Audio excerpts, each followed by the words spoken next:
live in stereo.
Ladies and gentlemen, top of the morning to you.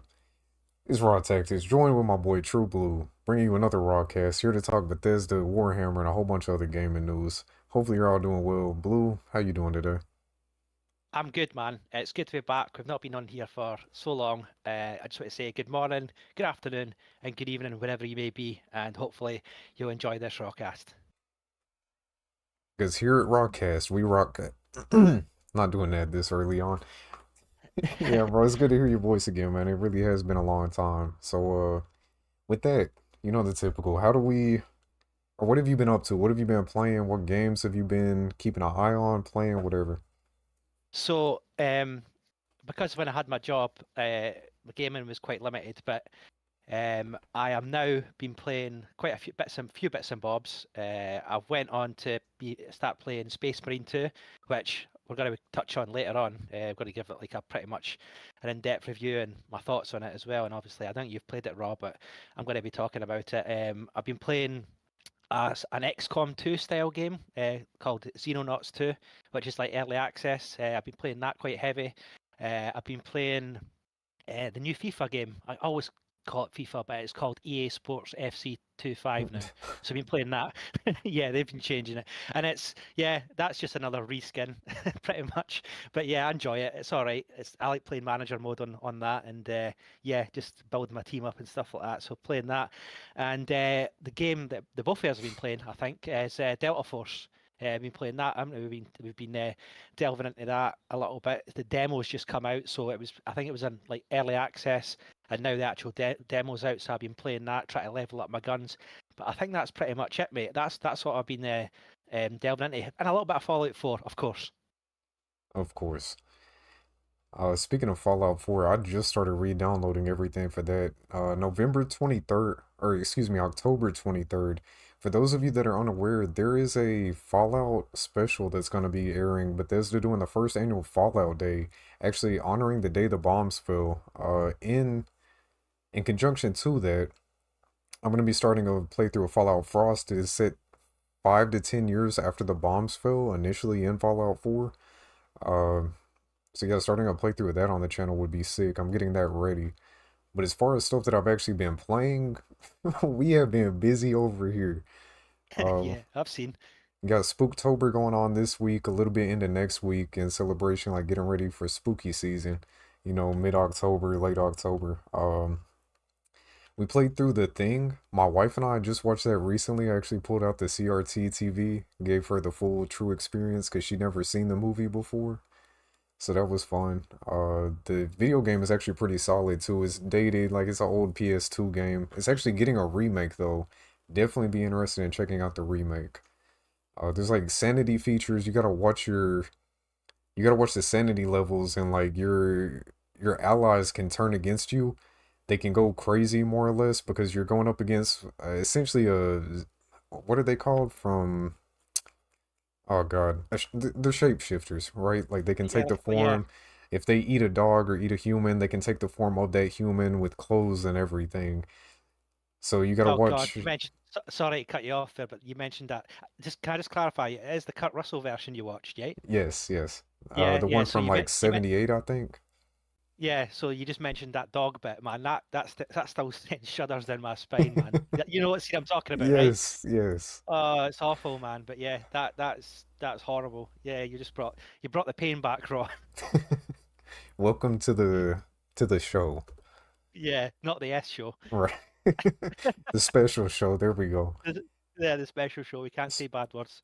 Speaking of which, we got a new name for the tacticians. They dubbed it on themselves the Tactitards. Yeah, Very fitting. that And sounds about speaking of right. which, we got one in here, Void. He said, "What's up? Good to see you, Void. Welcome in. Good morning to you." What's happening, Void? Hope all's well. Yeah, we've been playing through a lot of stuff. The Thing was a huge one. Another huge one, Resident Evil 4. That was my first time playing through any of that game, and I see why it has so much praise. We are playing the PlayStation 2 version. I'm emulating it, so we're upscaling it with like 3 times native resolution, going up to 1080p. The game looks amazing. Um, Gameplay mechanics Yeah, are pretty solid still. I'd definitely be interested in checking out the remake now that I've gotten experience with the first one. Shout out to Gears fan. He was giving me a whole crazy amount of instructions and like behind the scenes hidden details and Easter eggs references. Like it was crazy, but there was a lot of love and care put into that game. I never had experience with Resident Evil outside of that. My first Resident Evil game was Resident Evil 7 in VR. I played that with my wife when we first got together like 6 years ago. I played through that on the PlayStation. Aside from that, that was my first Resident Evil like actual experience.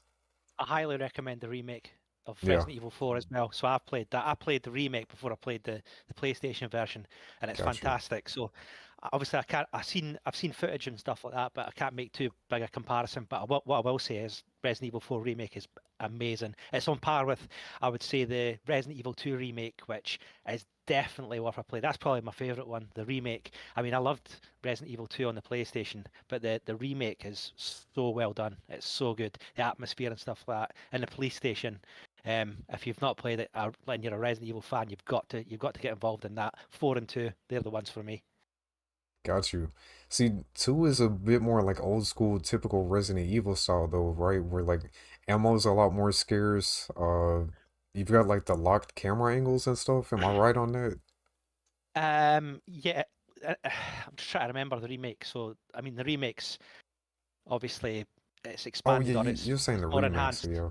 Yeah, Right, yeah. The remake's is enhanced, and it is like your typical Resident Evil game. You're in there, you're in the police station. You're obviously trying to find clues and keys and that sort of thing, trying to get to certain locations, but also, like you say, your ammo scarce.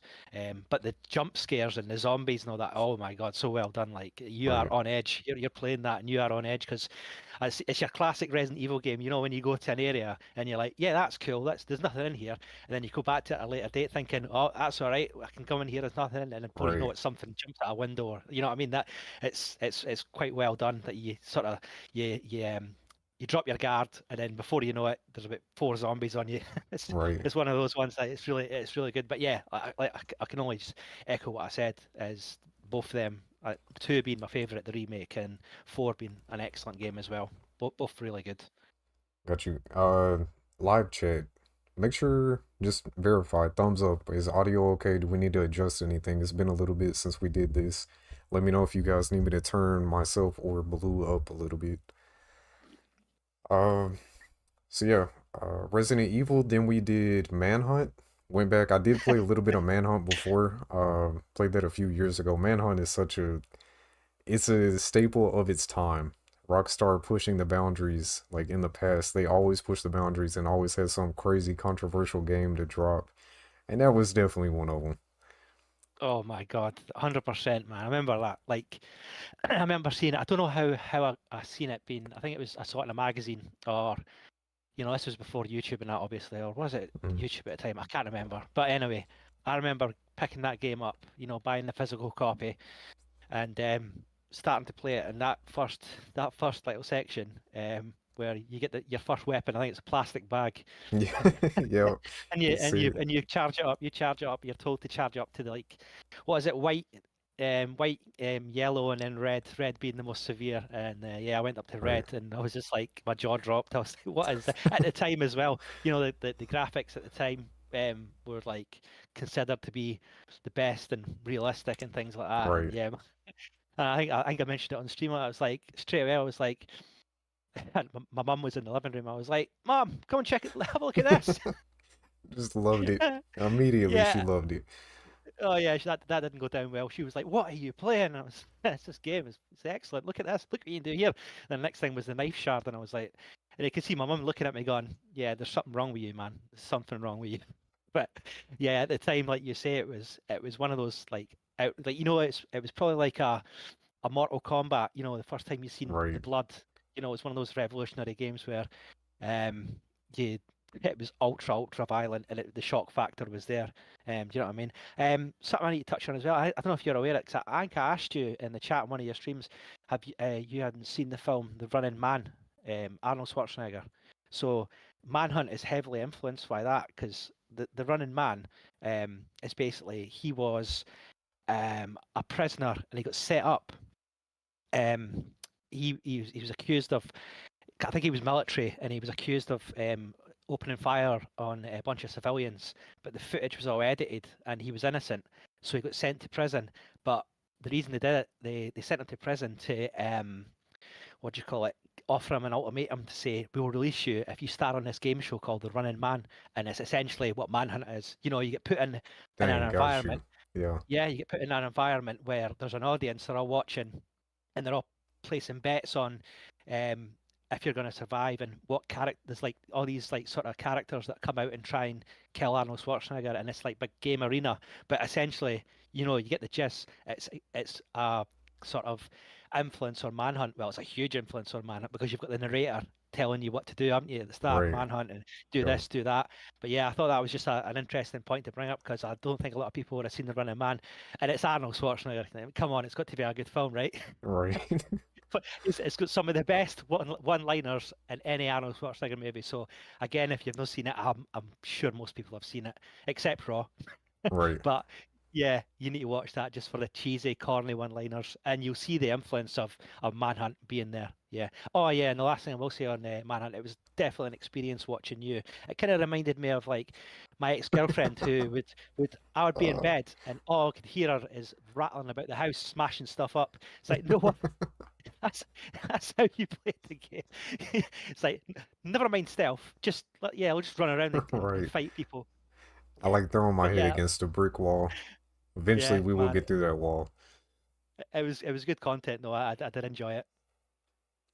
Yeah, that was a blast. I was in a rush. I was like, we got to get through this as much as possible, as fast as possible. So let's just go full speed ahead. And I guarantee we could have made it like twice as far if I would have just slowed down and played the game how you're supposed to play it. Well, when do I ever do what I'm supposed to do, you know? I know. This is raw tactics, man. Raw Right. tactics. Nothing but the best. Nothing but the best. Yeah, no, Manhunt was definitely a good game. I don't know what was the other ones you were playing. I saw you play a few others. I'm pretty sure.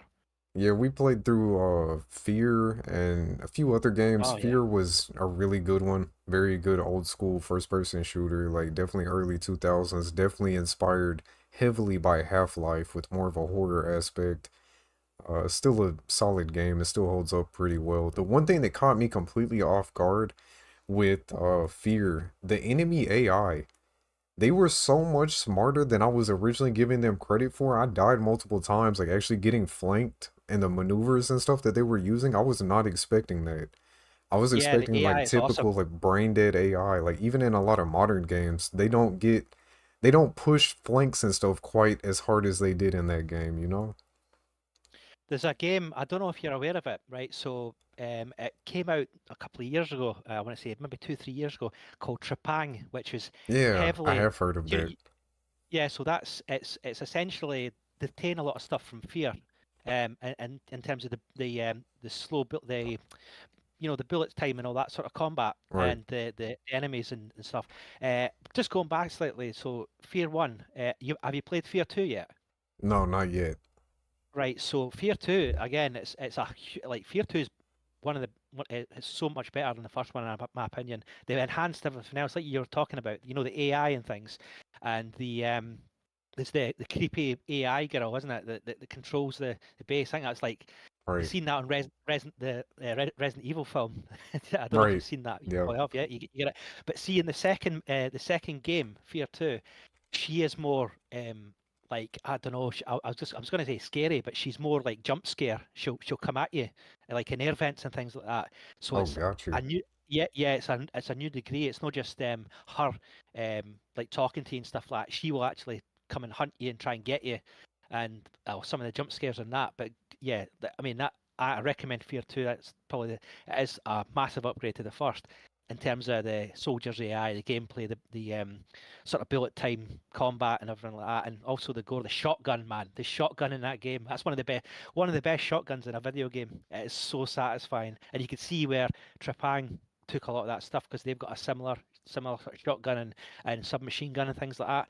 But yeah, Fear 2, that's another one to get on the stream because it's even more like horror element than it is from the first one. If Got that you. makes sense. Yeah, for Yeah, so sure. check that out, man. Honestly, it's really, really, oh, it's awesome game. Maybe checking that out early next week then, honestly. And the gunplay is like I've already touched on is meaty. Do you know what I mean? It feels like you're Right. firing. It's satisfying when you're getting those kills, and especially the shotgun. Shotgun's ace. Yeah, we're definitely gonna have to check that one out. That sounds awesome. Well, I Uh, guess it's time we could go ahead and move on away from the good games and on to Starfield. Um, have you played the DLC? Have you played Shattered Space? yes, I have. I have not finished it, but I've played enough of it. I think coming tone of my voice pretty much says all. But Yeah. yeah, so do you want me to give a little breakdown of what it actually is and the plot and stuff like that? Shall I go into that or? Yeah, briefly, if you can. Yeah, yeah, I'll do a brief light. So it's Starfield DLC, Shattered Space, and it dives Sharded deep into the Space. lore. Shattered Space, sorry. What did I No, say? it's Sharded Space. Sh- Shattered Space, yeah, yeah. I get you now. I see what you've done there. Oh my god, I was rereading that, but then I clicked. But anyway, it dives deep into the lore of House Varun. So I know you're probably familiar with that sort of faction, the fanatical cult introduced in the base game. It was released in September 2024, and the expansion features the home planet Varun Kai, if that's correct, allowing players to explore handcrafted environments and confront a cosmic threat linked to the Great Serpent, the deity worshipped by the Varun. So the expansion includes new alien enemies, unique weapons, and one of the most like sort of standout things is the vehicle, the Rev 8 Land Rover, Right. enhancing both exploration and combat. So that's just like a brief overview of what to expect. So it builds on the Starfield's core and offers supposedly a more narrative-driven experience. I don't know if you agree with that, Raw. Okay. Well, in addition to the Rev 8 vehicle since then, they've also released a $3 little. Have you seen the $3 little shuttle that they put out like right after Starfield? I mean, right after No, Shattered Space? Shattered Space. No, no. Sharded Space. Yeah, uh, no, I've not seen it, man. yeah, quick side note. So the Shattered Space releases, it gets very mixed to poor reviews, and then like, a couple days later they release a $3 vehicle that replaces the Rev 8. It's kind of like the little spaceship on the Jetsons? Yeah, yeah, It's I know that. very similar to that, and it actually Right. traverses like it's technically a ground vehicle. It's a ship, but only at surface level, not to go into space, if that makes sense. Yeah. Uh, Yeah, you can fly around. It makes traversal even easier and a little bit better. It's another little vehicle that should have been in there in the base game or at least added with the DLC. But no, you got to pay $30 for this DLC that we'll dive more into, and then additional $3 to get in another little car. Like, and that more or less sums up what Bethesda's been up to. The DLC is mediocre at best, and with in addition to that DLC, like the little ship, it's horse armor all over again. And there's actually an article that was released just a couple days ago. I'm getting slightly off topic, but we will get back to this. It all Yeah, ties together. Skyrim lead says Bethesda was knocked back by furious response to horse armor DLC, but it sold millions anyway, quote unquote. You're all making fun of it, and yet you buy it. This is something that we've talked on this channel before. Like, as much as the gaming community as a whole complains about this crap, the people that have been around for the past multiple console generations and seen how stuff has progressively gotten more like monetized, they're pushing more and more monetization in every way that they can. We talk bad about it, we down it constantly, we're nonstop complaining, but people still go out and buy it. People that are complaining about it buy it, and then the people that this to them is just a regular thing, they didn't know the days before microtransactions were a thing. Like, they're still buying this. Like, you can talk all the crap about it that you want to, but as long as they're still lining their pockets, they're gonna keep doing it, and they're gonna keep pushing it more and more. Like with Starfield Sharded Space. Um, it's a $30 DLC that adds what, like a 4 to 6 hour expansion if you play through it relatively slowly. I think people have been beating it in like 6 hours and under. yeah, So $30 on top of a base 60-ish dollar game, it just it doesn't make sense for like a 4 to 6 hour experience. And they were praising it before the actual release because it's got a handcrafted environment, a handcrafted world space. They didn't do the procedural generation. Like, congratulations. The environment, I will give them credit for that. Some of the set pieces, some of the scenery, it looked phenomenal. You could tell that whoever was in charge of like the environmental design, the landscapes and stuff, like, they cared. They put some attention into detail and stuff into that, but that's surface level. We play Bethesda games, and I'm speaking for myself, but I feel like I'm speaking as a collective. In general, I feel most of us play Bethesda games. We want the nuance in the storytelling. We play it for the replayability when like you're looking at the role playing aspect of a game, choosing different factions, the different play styles, all that kind of stuff. And the scenery is like it kind of comes second. You get out there and you enjoy it and you're excited to go see the world spaces, but it's what's in those world spaces.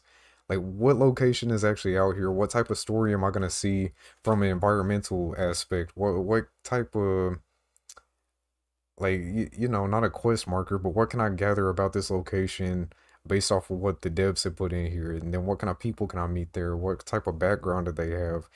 Like, it makes you want the type of games. Again, I'm gonna reference New Vegas to where you just want to know more, and when you learn more, it kind of branches off and leads you off in all these multiple directions and different aspects of like how you could tackle certain situations, and that is just going to the wayside with modern Bethesda.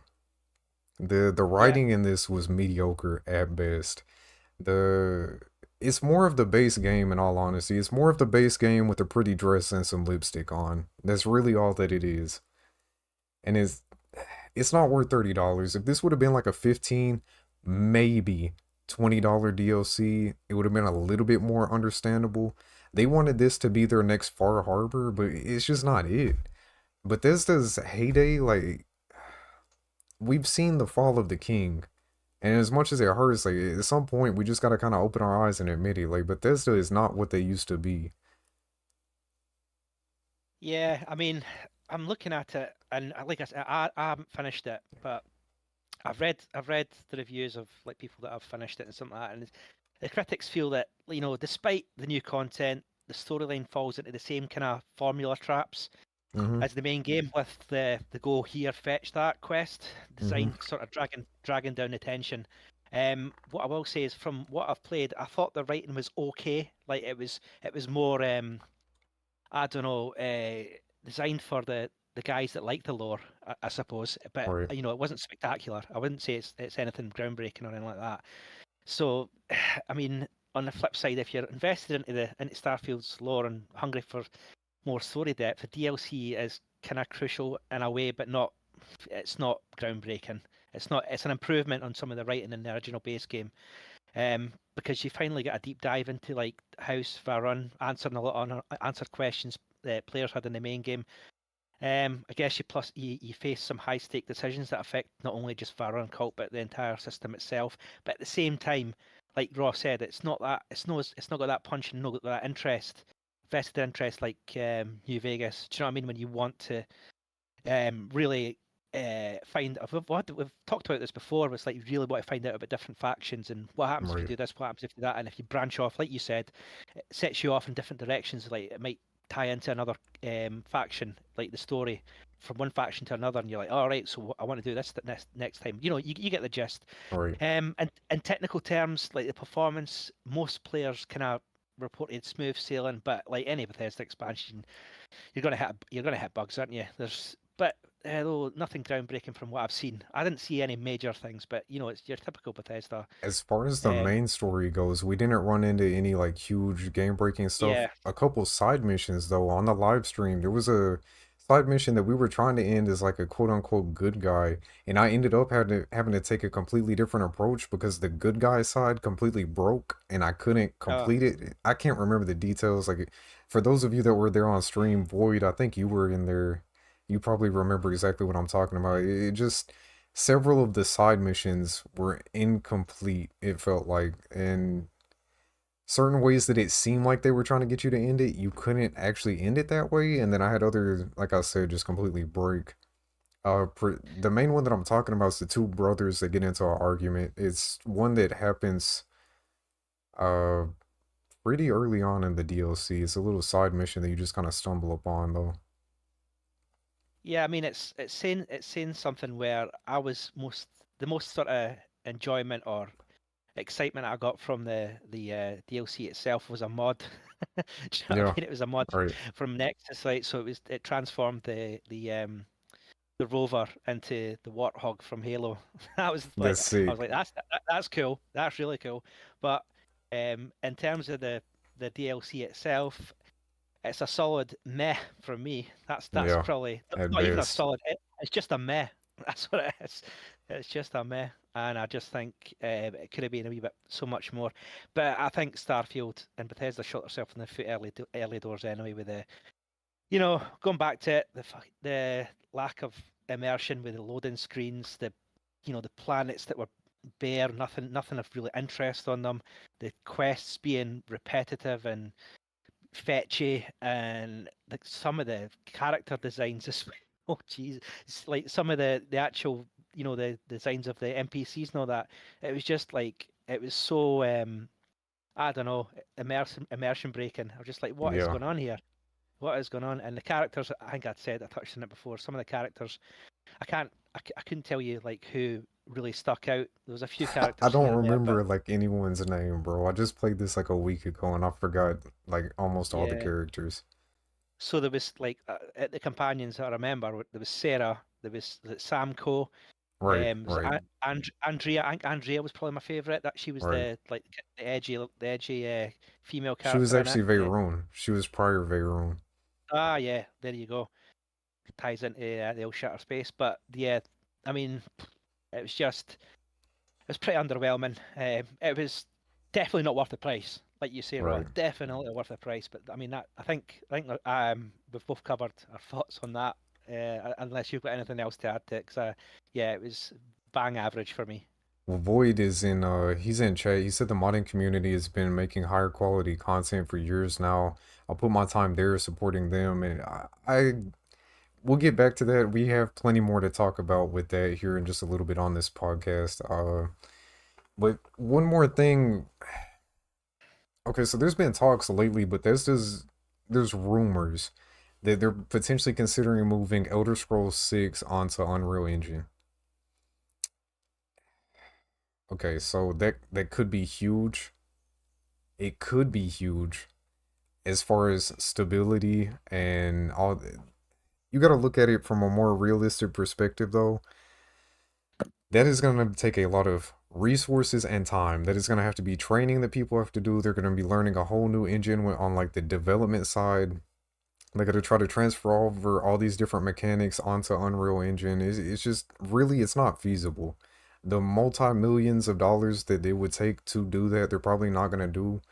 Bethesda had stated before Starfield released that it was being created on their, what are they calling it? The Gamebryo, no, they're not calling it Gamebryo 2, the Creation Engine 2 or something. What are they calling it? I'm not sure, mate. Kind of lost Well, me. whatever. They completely updated the engine. They Yeah. need, they do need something new though. Like they, even in Starfield, you can feel that Bethesda jank. You can feel that it's still that same like 20, 30-year-old engine at this point because even in like back in the day of Oblivion and Fallout 3, the engine that they were using, the Gamebryo engine, it was dated back in that day. And the company that actually developed that engine has since went out of business. And Bethesda's been tweaking it and making it their own ever since. And it's had issues for the past 20, 30 years. And they keep trying to add more layers and just stack more and more on top of it. And it's just developing more problems. And while they have refined certain aspects, the gunplay is so much better than it used to be. Creation Engine 2. There you go. Thank you, Void. Creation Engine 2 is what they're calling it. The latest Starfield was built on Creation Engine 2. Um I watched the it's video just actually. I watched the video actually. Sorry to butt in, Rob, but it's like good. it's pertinent to your point. So I watched a video recently on YouTube. It was just a random one, and it had a comparison of Cyberpunk and Yeah. Starfield. Yes. Oh I my don't know if you've god. seen that. I don't know if you've seen that, right? But he went through little things like jumping into the water and then firing your gun into the water and Right. showing you different effects and stuff like that. Now, I remember like don't forget that Cyberpunk released really rocky, but it's in a Right. fantastic state now. It's really good game. I think you've been playing it, right? I But have. uh, Yeah. see, like I've just used one comparison, but it's little things like that. You know, the attention to detail, the firing your gun into the water and seeing the splashes, or chucking a grenade into the water, just little things like that, or the walking up to like a police officer and pointing your gun and Cyberpunk immediately brings a reaction and stuff like that, and Right. you're told to put the weapon down and stuff like that. You go Starfield, you go up to a police officer, you fire your gun over their shoulder, and they just stand there. Do you know what I mean? Like little Yes. things like that, things Yes. like that. It's just it was night and day, and you could even go as far as going back to I know it's not a first person sort of game, but it's still an RPG, but Red Dead Redemption 2, the Oh attention to my god. detail and Yeah. that was just next level. And how long ago was that released? I mean, that was a long time ago. 2018, I Yeah, believe. look at that compared to Starfield. Do you know what I mean? Yeah. Wow, that Yeah. is like, and it's just sort of reinforcing your point that they need to do something with the engine because um it's taken modders and all sorts to get some of these games up and running. I feel sorry for the Fault London team because obviously they Yeah. yeah, you know where I'm going with here. Like they're obviously using the Fallout 4 engine, and like they've just recently released a patch. I think a lot of people have probably seen that already in the Discord, but the amount of stuff they addressed and fixed was Over like a phenomenal. thousand patch or over a thousand fixes. That is crazy. Yeah, and one of the one it made me laugh. The video on YouTube, like detailing all the sort of changes and stuff like that. The narrator is like, the only thing we can't do is make sure you turn off weapon debris. That's Oh wow. Bethesda. It's like not us. Pretty much he's saying he's like that's not our fault. That's that's the Fallout 4 engine. I'm Right. looking at you, Bethesda. Do you know what I mean? Because weapon debris was the big one, wasn't it? That caused a lot of the crashes and stuff like that. But yeah, going on to maybe going slightly off the Starfield topic, but I'll just touch on it slightly as the see the Fallout London team, the amount of stuff they did for that patch and the amount of they listened to the fans, they had all the Discord sort of troubleshooting and things like that you were free to go into and speak to one on one with people like that. But the amount of effort that's went into it, I've not actually played it the new patch, but just from watching the video, all the stuff they've added, like new features, and I think there's new audio. There's the performance has been like rectified as well by making tweaks and adjustments. They've went individually got rid of like some of the floating debris and things like that was in the game. You know, they've went through it all, detailed the textures a little bit more for visual recognition. Yeah, it's just a massive what do you call it, effort from the team that seems to be like successful. You know what I mean? Everyone's Right. talking about it and how good it is. But yeah, sorry, a bit of a tangent there, but I think we were going to cover that anyway, weren't we? I don't know if you want to expand on any more of that, the fault London stuff itself, Raw. I mean, honestly, you pretty much nailed it. Like, there's not really much to add. They released a major update, over a Yeah, thousand fixes. These guys have been working hard. Like they put out a better game than the past 10 years Fallout. Like, yeah, yeah. And then they're still working behind the scenes. They're still listening to the community, actually giving us what we want, fixing issues that we have, and just a round of applause again for them. I'm gonna give them a round on the soundboard real quick. Shout out to those guys. Shout out to the London team. In addition to Fallout London, if you guys have not seen this, this went completely under my radar and Blue's radar for the past couple years. yeah. Fallout Nuevo Mexico. They just released an update trailer that is sensational. If you have not seen this, again, the name is Fallout Nuevo Mexico, like New Mexico. It is a mod for Fallout New Vegas. Do you want to touch on that a little bit, or you want me to go into it? I'll touch on it if you don't mind, because I did a bit of research. So I literally, Ross just shown me this off just before the RawCast. I Yeah. had not seen this or not heard of this whatsoever, I'm gonna and drop a link. Sorry, real quick. I'm gonna drop a yeah, link to the trailer in Discord as well for Void and anybody else that's interested. yeah. So when I watched this, like my jaw dropped. I was like, wow, this looks immense, and I'll tell you why. So we're diving into probably one of the most exciting and like anticipated expansions in the Fallout universe. Just from that trailer, just from looking at it, right, that I watched. So it's Fallout Mexico. Obviously, the post-apocalyptic setting is shifting south of the border, and we've got a lot to unpack about this new wasteland just from the trailer itself. So Mexico, Fallout Mexico is like bringing the vibrant culture, like the dangerous history and unique landscapes of Mexico into the Fallout world, and a mix of what looked like ancient ruins, like big sprawling deserts, jungles are in there as well, and it's a setting we've never seen in the Fallout sort of franchise before. I can't think of anything really like that. But the geography itself, because Mexico, it's got a lot to offer, as you'd imagine. You've got like the remnants of Mexico City now, like a mega city turned into a wasteland, and crumbling Aztec pyramids, which are really cool in Right. that trailer.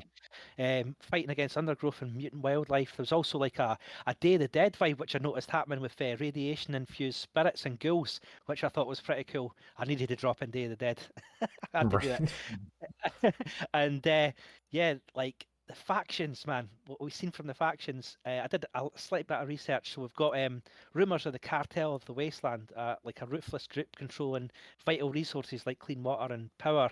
And there's also the Los Santos Guerreros, a faction inspired by Mexico's revolutionary past, fighting for freedom in the ruins of the old world. You know, that sort of thing. And then apparently there's secret government experiments happening deep in the jungles. So I mean that sounds really intriguing. Vault Tech have some very dark projects there apparently, and there's a picture of a hidden vault in the heart of a Mayan temple. That's very cool. Rumors say it holds some sort of dangerous pre-war technology. But yeah, from the trailer itself, it was the environment that most excited me. It's like it was you're gonna go kind of see the legacy of Mexico's past, its traditions and beliefs, all in this like sort of Mexico environment, and it's something different we've not seen, but in a twisted wasteland theme.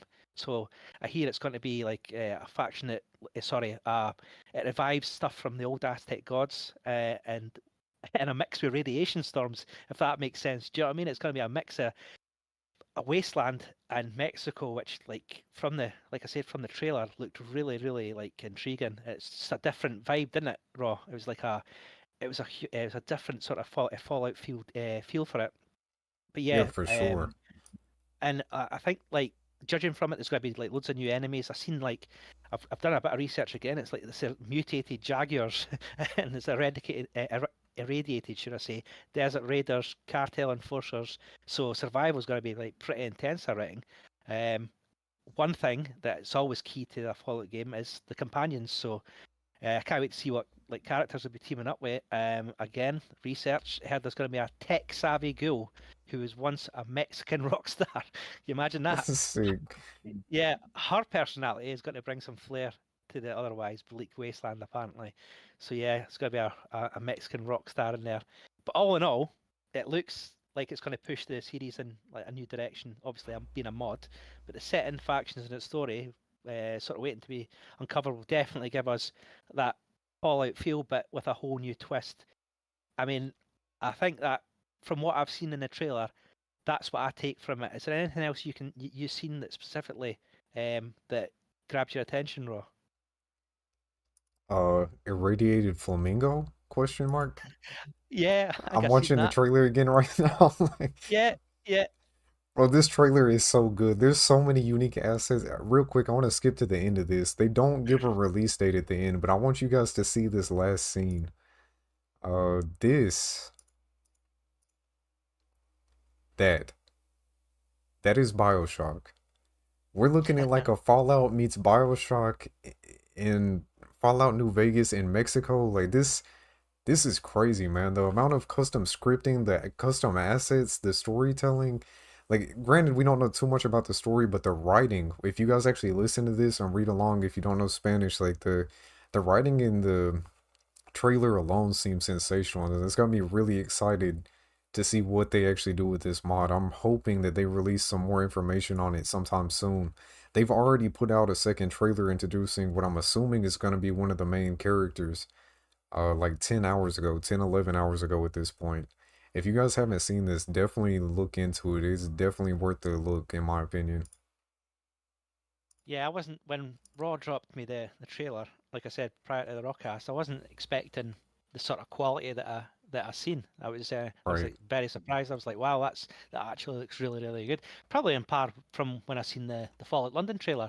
I was just like, wow, that looks so well done. And this project looks to be on par with the Fallout London, um, in terms of attention to detail and like quality. I guess it just looks like the guys have put in a lot of work. You said it was like it's been in production for what 2 years or maybe more, something like that. Potentially more. I know that their Twitter page has been posting for like the past 2 years. If you guys follow that link I put in Discord to get to the video, the Twitter account and everything is in the description of that video.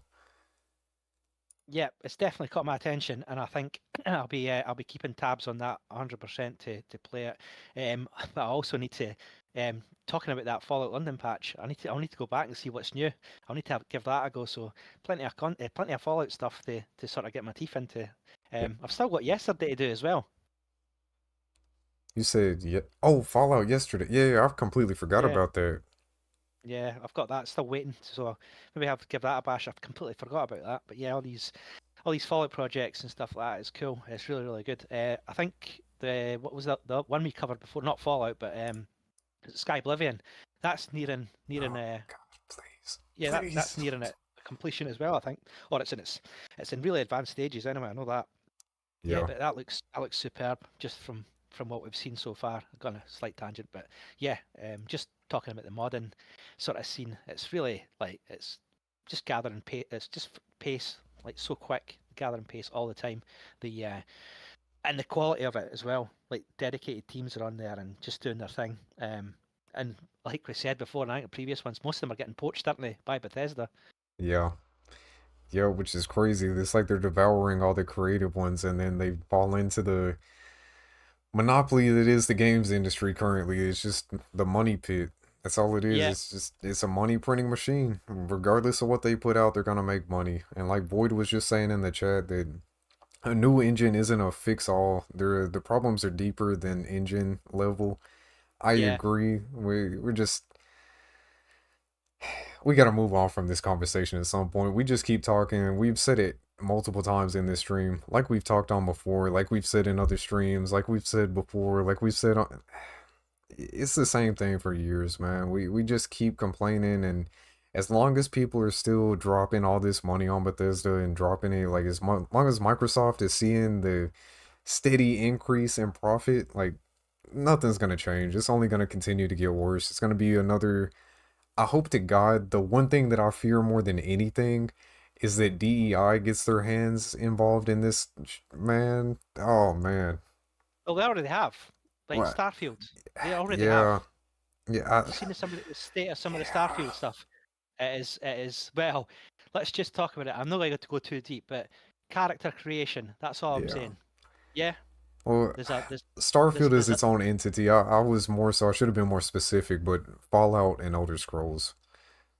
I'm really worried about the new Elder Scrolls Yeah, because from what they did yeah, what they did with Starfield and a few other things, it's like and some of the companies that are involved, some of the DEI companies that seem to be they're supposed to be there to enrich and enhance the game where they're not. We've already touched on this, Raw. They're not doing that, and the figures financially speak for themselves. And I'm just worried.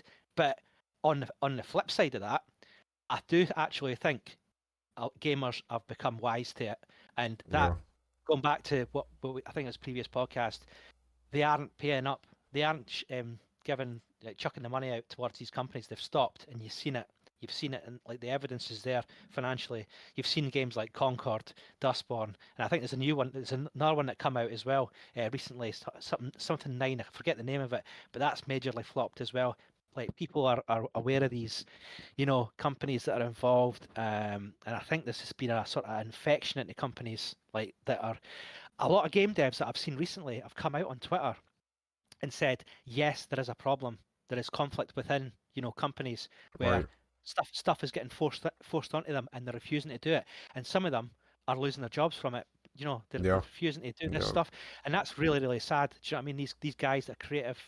I think CD Project Red are suffering a little bit from that at the moment. A lot of their talented devs have left, and you've sort of seen a game that I'm going to be eagerly waiting to see what the state of it is like is the new Witcher game, because yeah, it's going to be heavy. I reckon, in my opinion, right, and that's my prediction, is going to be heavily influenced by DEI.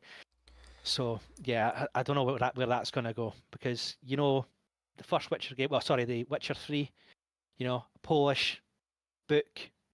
It was predominantly, and again, I'm not going into it, but predominantly white um, country, being Poland and stuff like that. And it's just Right. interesting what they're going to do with that. Not going too political or anything like that. But yeah, it is a major like focus point for gamers. They're looking at it, and if they don't like what they see, they're not going to give you your money. And I think they're wising up. That's what I'll say. That's the last I'll say on that. Yeah. I, the only thing I'm gonna add to that, like, we don't care. We don't Yeah, care we about don't who care. you are or the background. If it makes sense, I don't care. If you set a game entirely in Africa, like in the heart of Africa, back in like I don't know the 1800s, let's say the 1800s, center of Africa, and you tell me that the entire cast of that game has no melanin in their skin, I'm gonna have no interest in that game. It doesn't Yeah, make sense. Like yeah. this, I get what you're saying. I get what you're It's saying. it's not only like for a lot of gamers, it's lore breaking, and you can see that it's just been pushed for agendas and a narrative. But we've talked about this before. I was going to say one last thing on it. I've completely forgotten it, though. My mind's went blank. But yeah, it's just going to be interesting to see how this goes, because a lot of people, a lot of gamers have gotten wise to it, and they are watching out. There's like websites like here, there, and everywhere that I actually follow that tell you when certain DEI companies are involved in games. So I'll Yeah. keep a close eye on it. And if I see their name next to you know a certain game or whatever, I will not just I won't just blank it, but I'll look into it and go, right, what's going on here? Have they been involved? Have they changed the story? Have they messed up the characters? What's going on? Is there an agenda being pushed here? It's just good to sort of educate yourself before buying a game, and never pre-order. Never I pre-order was a just game. about to say when you stopped, I was gonna be like, you remember when we used to pre-order games? Like, Yeah, you can't yeah. do that anymore. Do not do Cannot. that. Yeah. See, like another example of that last one is you're talking about the rehashes and reskins of games and stuff like that. what I touched on, like what I was playing right at the start of the stream was the new FIFA game. Right. Well, it's just every year. It's just, and I've bought it because I do like it. I do like FIFA because it's updated. It's not called FIFA anymore, and it's EA Sports FC. But yeah, I like it, so I buy it. But they change next to nothing to that, and that's just it's a money machine. They're making so much money from that, from people that are buying it. But I don't expect much of a change. I just expect new rosters, little tweaks and features. But yeah, that they know what they're doing when it comes to that. EA Sports, it's just, or EA in general, should I say? But aye, you just have to watch. You have to do your research properly. And the sad thing is, some people that are uneducated and don't know about it, and like total respect to them. But if you're just a casual gamer, you're gonna just fall into that trap, aren't you? Right. Yeah, unfortunately. But yeah, I know you've probably been itching to talk about it. Let's just go ahead, go on to the next one. You have been playing a lot of Warhammer. What's it called? Space Marine 2. Space Marine 2. My bad. I know a little bit about Warhammer. I played some Vermintide too. I have not gotten around to Space Marine yet, but this dude will not stop about it, so I'm gonna let him ramble to you guys about it. Man, this is good. Oh man, I love this. Right. So first of all, right, I'm not a massive Warhammer 40k like geek or anything like that. I do. I'm aware of the universe. I played. I didn't play any of the board games or anything like that, but I played Space Marine 1. Right. So for just a breakdown, it's a third person shooter, right, and it's set in the Warhammer universe. Um, it's hit our screens, and now the main protagonist, Captain Tyus, he's a legend, right? He's back. So there was the end of the first game. There was like a controversial ending, or it ended on a cliffhanger basically. But he's back in action, and the fans are buzzing. So he's the main protagonist, Captain Tyus, and I'm gonna break it down to you. So straight away, I'm going to start talking about the main character, Captain Tyus. So he is the main protagonist, and we see him as I'm going to say this correctly because like I said, the lore is not my strongest point, but he's Gotcha. a Primaris Marine, which for lore lovers is a massive deal. So these guys are like a new generation of Space Marines, bigger, stronger, and more lethal. But that's just not. They brought him back with all the weight of his past. Like I said previous, like he struggled with Inquisition, who were like the sort of lead guys after the events of the first game. So I don't give you any spoilers, but it ended in a cloud of suspicion still hanging over him, and it's brilliant character work because Tyus isn't just a one-dimensional soldier. He's like a symbol of the Space Marines. The internal fight against chaos and corruption, that kind of stuff, the Warhammer stuff, all the good stuff. And the sense of history makes him more than just a protagonist. He feels iconic, like he's like the main character. But the first thing I will touch on in this game is the combat. Man, the combat, it is superb. So like the biggest strength is how it's recaptured the feeling of being a Space Marine. You'd imagine like being that power fantasy of being a walking tank, do you know what I mean? Like that, in the middle Right. of an endless war. And the combat is brutal. It's like visceral. You've got your iconic bolter for your range mayhem, but where the game really shines is the melee combat. So you're swinging like chain swords or power swords in Space Marine 2, and it's some of the most satisfying gameplay I've experienced in a while. So every hit like feels weighty, every like strike brutal, and the devs at Saber have nailed it. The sensation of what it's like to charge into a bunch of Tyranids. Like so, Tyranids, if you're not aware, are like I'll touch on them later, but essentially they're kind of like xenomorphs in the Warhammer universe, and there's absolutely millions of them. There's loads of them. They come and attack planets, take over planets, and your job as a Space Marine is to wipe them out. But you're not just fighting one or two enemies, like they throw waves at you. And the amount of enemies in one fight scene is just incredible. You can look over at the horizon and they're just coming and coming. It's like something at like Starship Troopers, if you've seen that film, right? All the Right. bugs Right. coming at you. It's like that. But it's a perfect blend of like horde mechanics and third person. So it doesn't like don't feel overwhelmed because there's that much going on. You're still in control of your character. You can still make the moves, in the combat. You're still seeing what's going on, and it's not just a button masher, if you know what I mean. And the contrast back and forth between range and like melee weapons keeps you engaged. So you might be emptying your bolter and it turns at one moment, and then you're charging in like for a devastating execution, a la like Doom, like the Doom games where you finish them Right. with their flashing and you're just going into a finisher. But the finishers are brutal. Oh, they are so good. kind of touching on the Tyranids that you're playing against. So they're another standout. So you fought orcs in the first game, and chaos, but now it's the Tyranids, and the Tyranids are like absolutely terrifying, just what they should be. This like they swarm in overwhelming numbers, and the sheer scale of battles, as I said, is just jaw dropping. The way they move, the AI, the variation between the smaller ones and the big ones, the big towering hive tyrants. It's like visually and mechanical engaging. It's really good.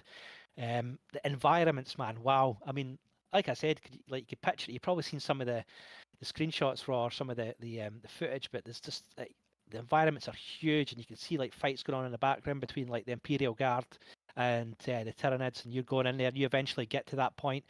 You know, it's kind of like Skyrim climbing up to that. What's that place called? To see the High greybeards. Hrothgar.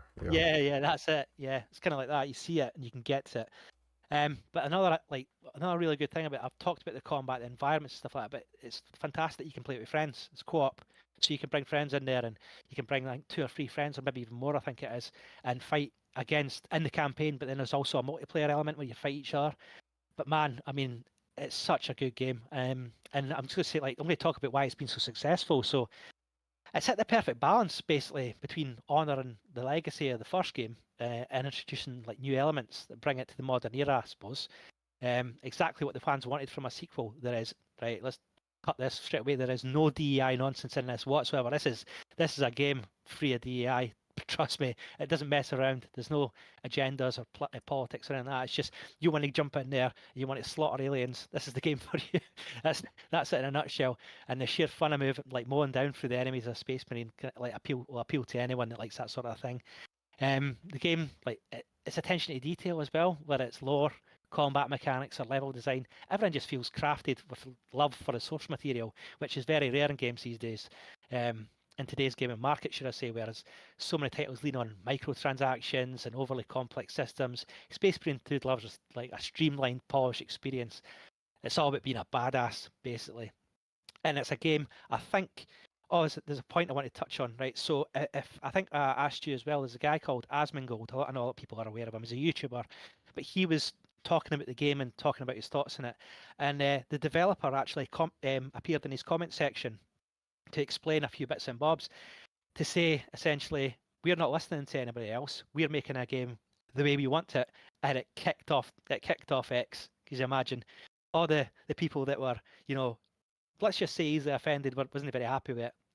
But this dev was like, no, I'm sticking to what it says, and he was straight away accused of being a bot. He wasn't real, but he's come out and eventually said that he is real. He come out and made his points. You'll be able to find it on X or Twitter, what we call it these days. But yeah, he came out and essentially defended the game, and I love that attitude. That attitude sums up the game. It's like there's nothing in there that will make you go, what the hell is that? Why is that injected in there? Right. You know, it's a game that you can jump in and play and get what you sort of expect. It's the experience you want. It's hardcore. It's like hardcore Space Marines going into a battle where you're fighting against multitude of enemies with friends, and that's it. You're having fun. At the end of the day, you're having fun. But yeah, that game is top. I recommend it to anyone that's into their sort of the third person shooters, but even into like their Doom games, like the sort of fast-paced combat, but also the melee combat in there as well. Different weapons, leveling up your Marine. Superb. From I what would we say, just saw, I pulled up a trailer while you were talking about it. It kind of looked like, personally, from what I just saw, it kind of looks like Gears of War mixed with Doom. yeah, man, that's a good way of saying it. And Void, he also said, "Yeah, I'm thinking this might be a pickup. It's just bros killing stuff. Game formula that works. Like, that's all we need sometimes. You know, we go after these RPGs that have hundreds of hours worth of stuff to do, but there's times where you just want to be with the boys, just killing stuff. That's all we need. It's Simple it's good. creatures." Yep, it is. It's just it's like it's an unwind. It's a bit of escapism in terms of that sort of way. But it's a challenging game as well. It's not one. When I say you can jump in and I might have made it sound quite casual, but it's not. It's like you need to be on on top of your game because these enemies come thick and fast and stuff like that. It's manageable to fight all these guys, but Right. it's all about blocking, dodging, using attacks at the right time, changing up your weapons for different sort of scenarios, ranged combat, melee combat, but having like friends with you, like one guy can be like the heavy bolter at the back. Do you know what I mean? Laying down Right. support. While you're in amongst it with the chainsaw, should I say, and giving it all that. So it's like there's the co-op element of it isn't just button mashing. It is quite you're having to communicate and talk to your friends and make sure you're doing the right thing, or you'll be wasted by these waves and waves of Tyranids. But I can't recommend it highly enough. It's just a game that I've said is it's like a game that was brought out years ago where you've just picked it up, put it in, and went, "This is awesome." Right. There's nothing. There's no question marks, or there's no oh, why's that done that, and who's this character, and why this feels out of place. Nothing feels out of place here. It's just what you would expect from Warhammer. You know what I mean? The characters, something I just like the other characters in the game. Something I have not touched on. Excuse me, is the how much you can not relate with them, but you can see why they're a space marine. Do you know what I mean? That you can see that they're Oh, the there's character actually itself. like real story and stuff with it. Oh yeah. See, I really don't know anything about Space Marine. Vermintide, from what little bit I played of that, like the several missions or whatever I went through, I don't really remember legit story. I don't remember So anything in depth or like that.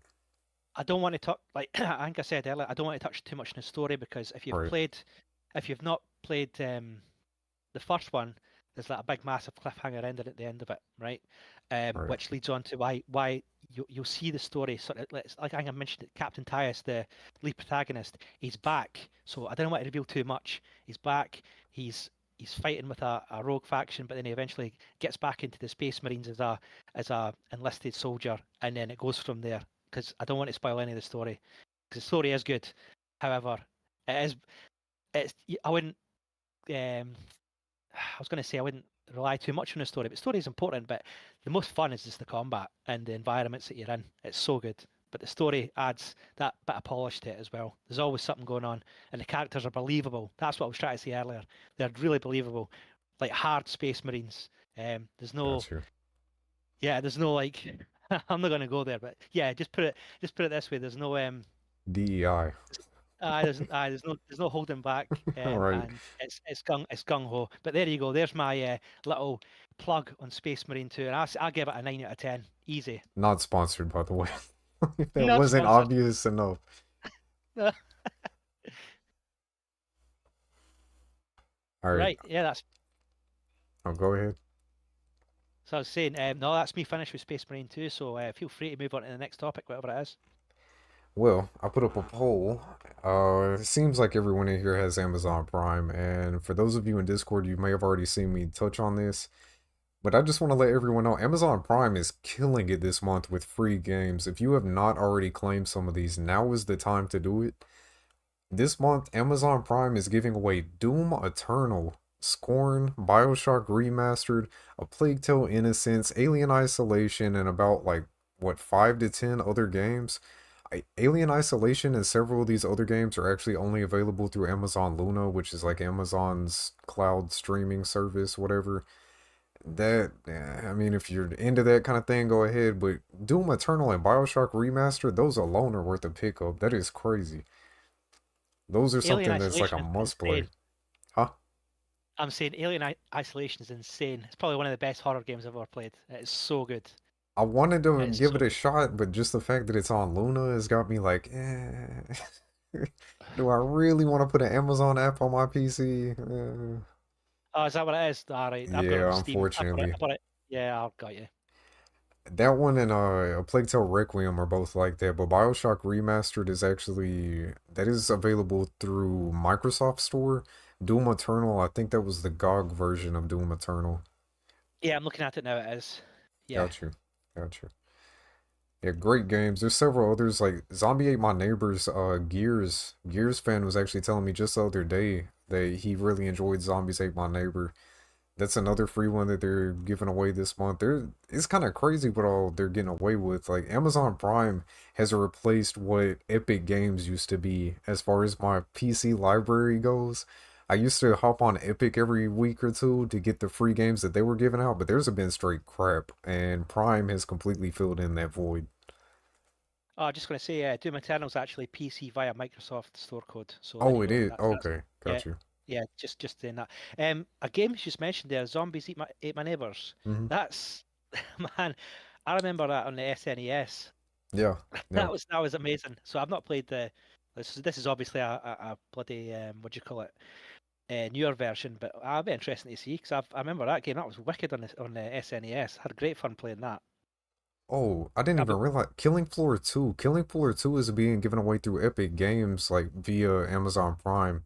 That is also definitely worth a pick up. If you guys haven't seen Killing Floor 2, if you're into Call of Duty style, well, I guess it's really not even Call of Duty. It's just zombie slaying action. It's some yeah? fun. But go on about Zombie Ate My Neighbors, I've never really seen or played much of that. I have it on my emulator PC right now. I just haven't ever played it. Oh well, obviously I've not seen the newer versions, but I just remember the SNES version, and it was a cartoony, like it was not quite a top down, but what's the isometric like game where you collected weapons and you're like walking about like a neighborhood and there was zombies. It was all very cartoony, and Right. you were just collecting things and shooting all zombies and different other like dodging different obstacles and stuff like that. But it was great fun. Like at the time, it was quite. It was the SNES hadn't really seen anything like it. It was um a bit revolutionary, I think, but I had great fun there. Very like cartoony and like tongue in cheek, but the playability was great. The gameplay itself, you run about. I think you started off like a water pistol or something shooting these things, but then eventually upgraded to other stuff. But yeah, good fun. You play as this little kid, uh, like basically shooting zombies in a cartoony environment. It was great, great fun. Sounds fun. May give that one a go eventually too. I mean, I've got it, so why not? Yeah. Uh, I guess moving on from that, the last thing we really have to talk about, this is more just for fun. Uh, oh God, where'd the article go? Oh God. Oh no. I got too many articles open, bro. Oh dear Lord. I've got it. It's basically PC gamers top 100 games, top 100 PC games, right? What happened to it? Yeah, that's it. I'll be right there with you in a moment. Only the best. You already know it. Yep. Like you say, it's just for fun. We're just going to go through what PC gamer has ranked the top 100 PC games. I'll pull Um, this up so you guys can see it as well. it's the 2024 edition. Right there works. Okay. So, there were some things that really stood out. I didn't go over the entirety of this, but there were some standout placements in this thing. So, you know what? We're just gonna scroll all the way down. We're gonna start at number one. So number one, they got Baldur's Gate 3, Disco Elysium, Elden Ring. I mean, all kind of it's debatable, but I understand why they're up so high. It's games that people absolutely love. They have high praise. Minecraft at this point, I can kind of understand why it's up so high on the list too, because how old is that game at this point? November of 2011, and it's still one of the most played and streamed games ever. Yeah, it's crazy. I've never played Minecraft. It's not I released haven't for a either, couple. but I know people Not like old and young play this game and love it. religiously. Yeah, Yeah. religiously play this. And I've seen Persona some of the 5 sort of Royal. builds. Oh, my bad. Go ahead. Sorry, no, I'm just saying like some of the dedication that goes into the building in Minecraft, and like they've created replicas of certain structures or certain environments. It's crazy because that's about to take years. It's about to take a lot of time. So that just goes to show you the sort of dedicated like sort of fan base playing that game. Right. Do you have any history with Persona? I know that people really enjoy the Persona games, but I've not touched a single one. It's like Japanese role-playing games. No, never played Yeah, it. not my cup of tea. And personally, That's like, number I've, five. yeah, number five out of the top 100 of all time. And I don't know of a single person I've ever spoken to in real life that's ever played a Persona game. No, It's I've kind never, of I've odd never. seeing it up that high. It's really odd seeing Persona above Witcher 3. They got that at number 6. Again, the placement of all these is kind of debatable, but that one is one that definitely makes sense to be in the top 10 in my humble opinion. The Witcher 3. Yeah, Yeah, I agreed. It was like when that came out, it was a masterpiece. So good, and that's why I was kind of worried about the future of the Witcher series. But I'm not going to go into that. To talk about how good the Witcher 3 was. See, like when a game's side quests are arguably better than the actual main quest, or they've got that. right. Do you know what I mean? They give you that hook and they pull you in, and you're like, wow, the attention to detail in side quests was just incredible. But everything about that game, man, it was like dark, it was atmospheric, it was so immersive, like you believed you were in that sort of environment. The music, the ambience, everything about that game. Like I could talk. I'm not. The main quest itself was great. The characters, interactions. Yeah. Combat was pretty good as well at the time. It was all right. It wasn't amazing, but it was good. But yeah, Yeah. that game that definitely, I would say that's definitely a top tenner for me. That is 100%. See, the And I spent so much time playing it as well. me personally, the combat in that game, I was not a fan of it when I first tried it. I actually played The Witcher 3 like on launch. Uh, I didn't even purchase it. I was working at Chick-fil-A at the time, and my manager bought it for me day one because he was like, "Dude, I know you haven't heard of this, but you need to play this." And he went out like next door to the GameStop, bought the game for me, and brought it back to me the day it released. So I was like, okay, you What a know what? If legend! you're that dedicated, I'll try it. I will try it. What a legend! I played it for That's a like 30 minutes, maybe an hour. You know that first Griffin fight? yeah. I got wrecked like time and time again. I was just getting wrecked. Again, this was the launch version. I think I had like mine was messed up or something. The thing was unkillable. Um, You're making excuses. I've seen you play. well, you know, Yeah, just saying. I bet that Griffin first go. Just saying. oh well, congratulations. I But I yeah, got no, joking completely aside. wrecked by it, and then several Aye, months later, I went back, tried it again, fell in love with the game. Again, the combat wasn't phenomenal, but I think they kind of counteracted that by adding the layers to it. If you spend time and learn how potion crafting works and learn about like all the different mechanics and like all the weaknesses, the vulnerabilities, the strengths that every creature has, how you can min-max, that game actually gets pretty deep. yeah, Like no, it stacking does. on potion effects, like the active effects and all that. So it's crazy what you can actually pull off in that game. And you've got your little your magic sort of attacks as well, don't you? You've got Right. those like the force push kind of thing as well, and all Yeah. that sort of stuff that you can implement in your combat. So the combat was good. It was okay. I enjoyed it. Um, Certainly was the Kingdom Come Deliverance type hey, combat. thank I'll tell you God, that. back in the day, as much trouble as I had that first time fighting the Griffin, I couldn't imagine if it was like Kingdom Come Deliverance style fighting. Not at Yeah, that time of my life. and I think the horse had the same effect as the dog. To be fair, sometimes. Oh, Yeah, is it Roach? Yeah, yes. Roach. Yeah, Oh my God. The worst yeah, part about that game though, like the one thing that still gets memed, I have no idea why they did this. You fall more than like 2 feet and you're dead yeah, instantly. yeah, yeah. I got a mod to stop that. I put a mod in to make it like higher because Uh, I was dying constantly. moving on with the list a little bit. The last, Yeah, well, not the last one, but one more on my end. Balarto, or Balatro, yeah, never, Balatro. A card game all the way up at I've never. number 8? Like what? I don't know, man. I've never heard of this in my life. Void. Anybody else in chat right now? Have you guys even heard of this game, Balatro? Like, I've never seen that. It's crazy to see a card game all the way up at number 8. But was there any? Oh, wow, that was just released this year, and they put that in the top 10 100 games ever made. That's crazy. Just behind Half-Life 2 as well. Just Yeah, for that is that is wild. wow. You know what really hurts? They put that above. Actually, go ahead. Was there anything on this list that stood out to you that we haven't covered yet?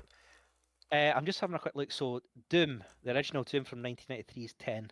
I agree with that. Doom was Yeah, like revolutionary. That's like up there with like, obviously Half Life came after it and stuff like that. But that game kicked off the whole FPS like sort of boomer shooter genre, and Right. it had the inspiration for so many other games, man. Like I think Wolfenstein was before that, but then obviously Doom came out, and Doom, man, I remember I played it on. Get this, I played it on a 3DO. Do you remember that console? I do. I Yeah, do. so I don't know many people that have ever touched a 3DO. yeah, Like, so a 3DO was like top drawer stuff at the time. It was like an right. expensive machine, but it was quite rare. And my friend had one of them, and that's where I first played Doom. And yeah, man, that was just like it was groundbreaking. But yeah, I think that deserves the last thing I see on Doom, like the original Doom, that deserves like a top, at least a top 10. What were the other games here that I'm scrolling Red Dead through? 2 at number 15. Me personally, Red Dead 2 would have been in the top 5 for me. Like, Yeah, I I'm, probably agree with that. XCOM 2 as well. That's number 13. I mean, I wouldn't have put it as high. That's a great game. It's like similar to the game I'm playing now. That Xenonauts 2. yeah. I don't know about that, but if you like your sort of turn-based strategy, a la like what's the there's a Gears of War game. The name slips me now as well. Gears Tactics. Oh, gosh. That's Yeah. that's kind of in the realm of that game. But XCOM 2 is probably the daddy of the sort of turn-based strategy game. What else we got in here? Red Dead 2, like you said. Never heard of Dwarf Fortress. Don't know what that is. Mass Effect 18. I'll go with that. I think Mass Effect. That was. I mean, when it first came out, the games declined in quality as they went on to number 3. I thought, in my opinion. But yeah, Alan Wake 2 at 21. Yeah, Disgrace. that killed me. What You is could that? tell that this thing was so. What we were talking about before, certain people get their hands in certain pots, and then the stuff gets all jacked And up. I have to say, PC Gamer has been heavily affected. Yeah. I unsubscribed for these guys because, well, first of all, they gave Space Marine 2 quite a negative review, and well, you can imagine how angry I was. Yeah. That was a tipping point for me. I was like, nope.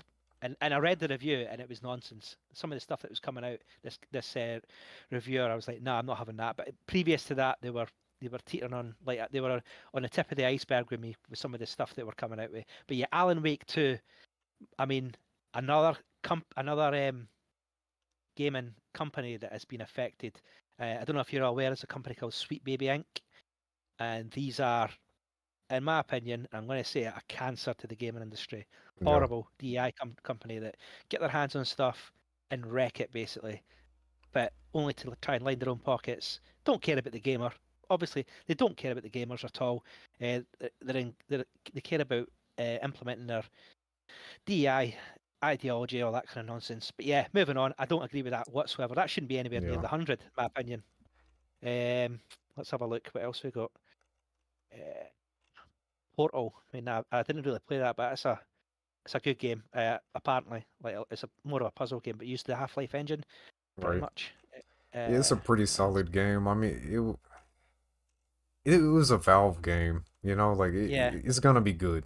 Like it's gonna be Fallout good. New Vegas. Fallout New Vegas at 33. I was so happy to see that on the list.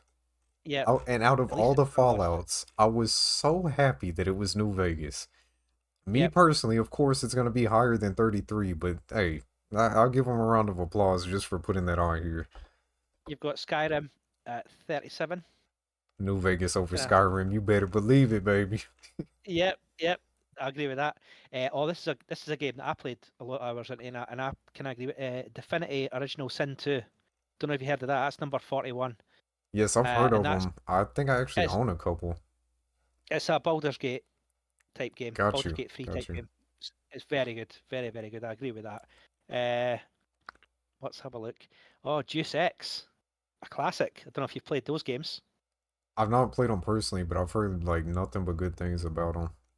Yeah. Uh, I mean, I would have expected this to be higher. Grand Theft Auto 5 at number Yeah. 45. I thought that would have been higher. Everybody knows about Grand Theft Auto. Don't have to go I into that too I much. used to love the game. I don't hate it. I just hate what has become of it. I hate what they've done with it. The game In itself, terms I, of I like, loved it so much, but them as old, bro, 2015. This game's yeah, gonna be like 10 years old by the time GTA 6 comes out. And that's what else have they put out? They put out Red Dead Redemption, and that's it. yeah, And then they abandoned it. Like, come on, man. Come on. They're remaking. They're making a PC port of Red Dead Redemption, the first Yeah, one. not I don't know if you're aware of remaking it. that. They're porting it to PC though. Yeah, yeah, yeah. Oh, we've got Morrowind at 57. That's good. Classic.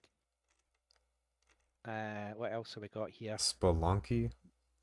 Oh, the game that I was talking about, we were talking about actually, Resident Evil 4, but it's the remake. That's well deserved in the top 100, I think. 63, but the They, Resident Evil 4 remake's fantastic. I have played a good amount. Like I've played a couple dozen hours of Warhammer Vermintide 2. That's the one. That's literally the only other Warhammer I've played in the past like 10 years. Like we were talking about.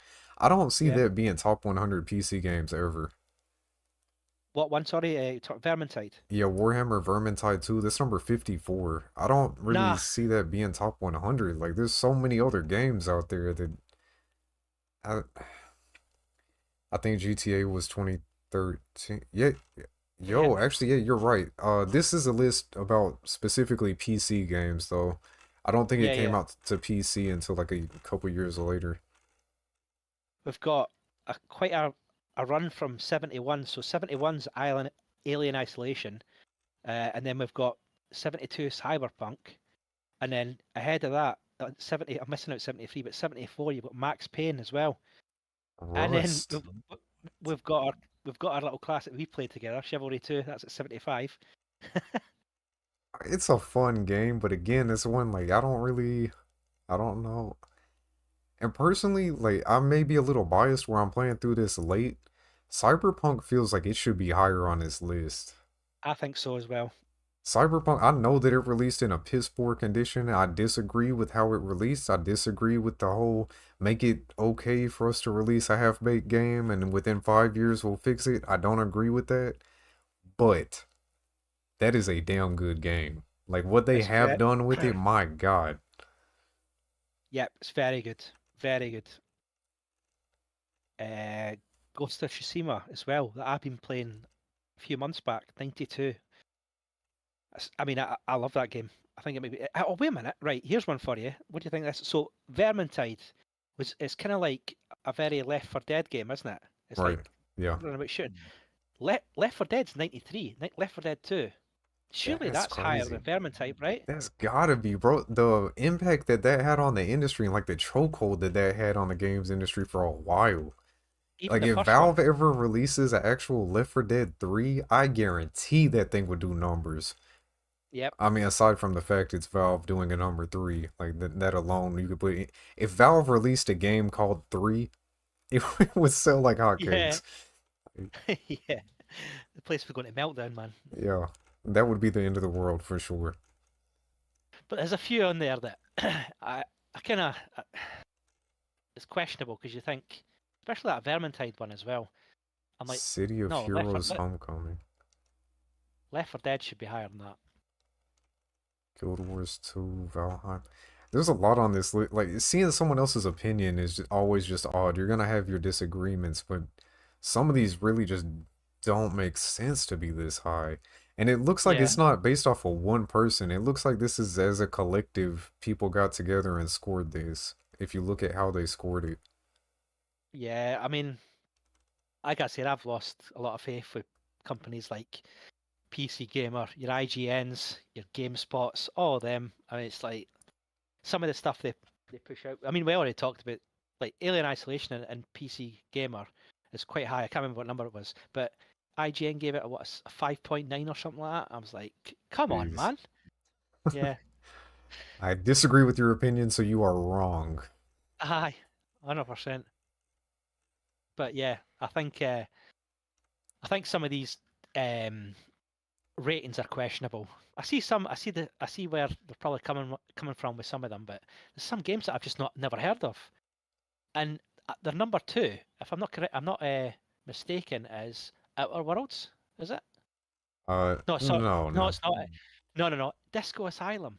That's crazy. I mean, it was a good game, but number two. I have heard nonstop praise about that game, though. I've never heard anyone say a negative thing about that game. But the I mean, I second agree, best. though. Like, second best PC game ever, second most important PC game. No, no. I would have Half-Life ahead of that. I would have Yeah, for not at number 2, sure. but I would have so many games ahead of that. Do you know what I mean? And I'm not talking just like personal preference games, all sorts of different genres of games as well. Like not just an RPG, it could be something else. I mean, I Half-Life think. does deserve to be, if we're talking about like influence, it deserves top 5, maybe top 10. Just uh, And where the first hell is person Space Marine shooters. 2? Where the hell is Space Marine 2? Hey, New Jesus. Vegas made it. That's all that matters.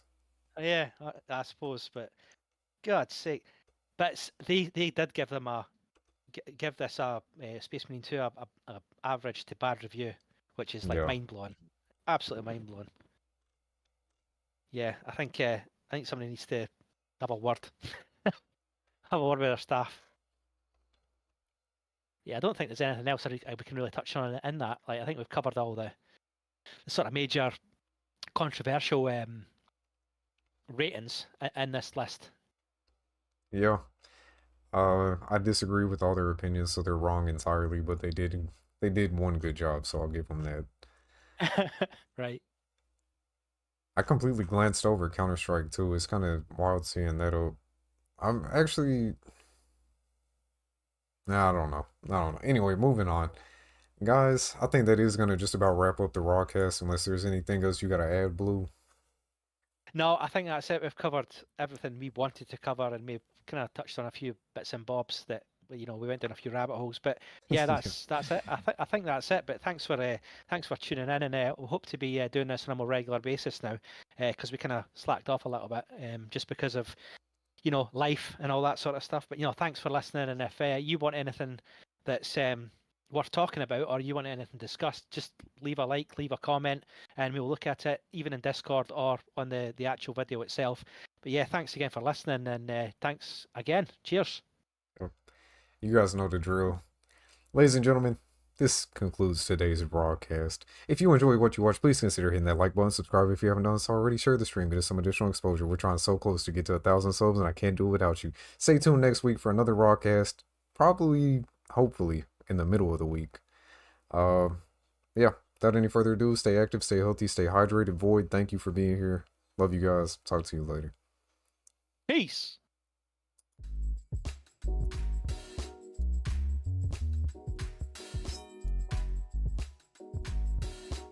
Live in stereo.